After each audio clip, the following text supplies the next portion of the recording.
Hey guys, so I did switch things back on my Evergreen SL, my older Evergreen with the 2x, and set up a little bit more for, touring and long distance.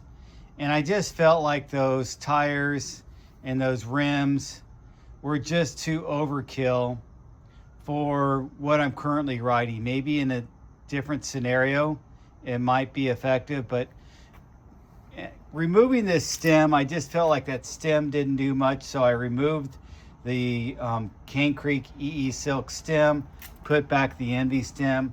I'm going to run this for a little while longer, just because this was my favorite thing out of the two suspension stem and suspension seat post. I felt like the suspension stem didn't feel just right, but the seat post was fine, and I do feel like it had a significant difference when you just don't see that pothole or that crack in the road, and you're seated, and all of a sudden it disappears. So it did make a significant difference. I'm going to see how much of a difference it makes with these skinnier tires, if you will. They're skinnier because they're 700 by 43 instead of the 700 by 50 that I had on there before. And then I don't have the 55 up front. I have the same size. Sometimes I do bigger, smaller, bigger in the front, smaller in the back, but in this case I have just 700 by 43 both. I might try 700 by 50 up there. And then these rims are a softer feel and lighter than those SRAM Explorer rims. So it is going to make a little bit of a difference for feel just because of the rims too. Now, I want to go back to this bike, and I want to talk a little bit about that question that was asked if I was going to pick one bike. Now, this is if you had one bike and you really wanted to make your gravel bike like a mountain bike.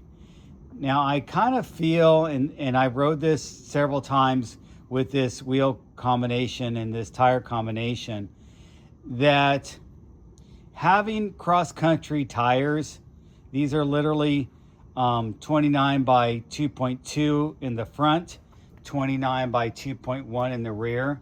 I really felt like having an XC racing tire set on my gravel bike. It was good and bad.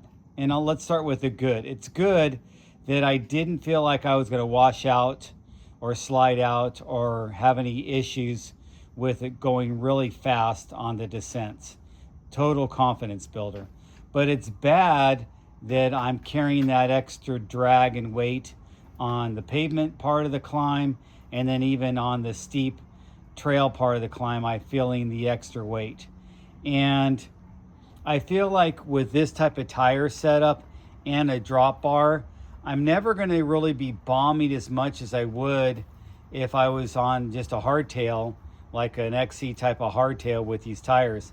An XC hardtail with these tires is just so much more capable on single track and downhill than it is on this bike. I'm not going to take switchbacks on this bike at the same speed as I would take a switchback on a hardtail with flat bars or just riser bars. So this is what I'm going to switch to. You guys have seen them rave about these tires, and I got these tires. I've always had a soft spot for Kenda. They really have the tire patterns down properly. I like the alluvium I was using before. I'm sure I'm going to like this Crusher. So this tire set is going to go on these Verum Velo wheels. And that's the other thing too. I thought I've got the lightest wheels you can get with the Verum Velo and the Bird spokes. You couldn't really go lighter with just a wheel set. And why am I putting a heavy tire on there? I mean, it's not heavy in the bigger nature of things, but it's heavy for gravel. And when I can go with a much lighter tire, I mean, this isn't super light when it comes to gravel tires, but it'll definitely drop probably at least a half a pound, maybe even a pound off this. So it'll make it a much better pavement climber. If you notice, this has a slick spot for the pavement. And when it gets on the trail, it'll also be a better trail climber because of just the overall width and design of that tire. It's not going to be biting in, and then it should be fine on the descent. Enough on the descents that I feel like I don't need that. I just felt I didn't need the extra knobby and the extra width on the descents, to the point I need something this big, and that's just my personal opinion. I'm going to slow way down when it comes to the switchbacks. I'm going to slow way down when it comes to the rocky, ruddy area anyway. So just because I'm on a drop bar bike. If I wasn't on a drop bar bike, yeah, I would go faster. So these tires are going to probably go on one of my hardtails with a light wheel set. They're not going to be as crazy light as these, because these Verum Velo wheels are just stupid light.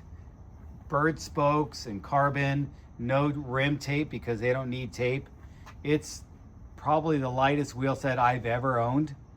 And why not make my bike super light with the right type of tires on there for what I'm going to do? So that's what's coming up next, you guys. Probably be riding that this weekend. I still need to do my Century. I didn't do a Century for March, so I'm going to do 2 Centuries in April. So the first Century will be on that wheel set, and then I'm deciding what the next wheel set will be, my second Century. But I like mixing things up and playing around with my bikes. That's the whole point. I'm sure that's the point of why you guys watch my videos. You like geeking out on bikes like I do.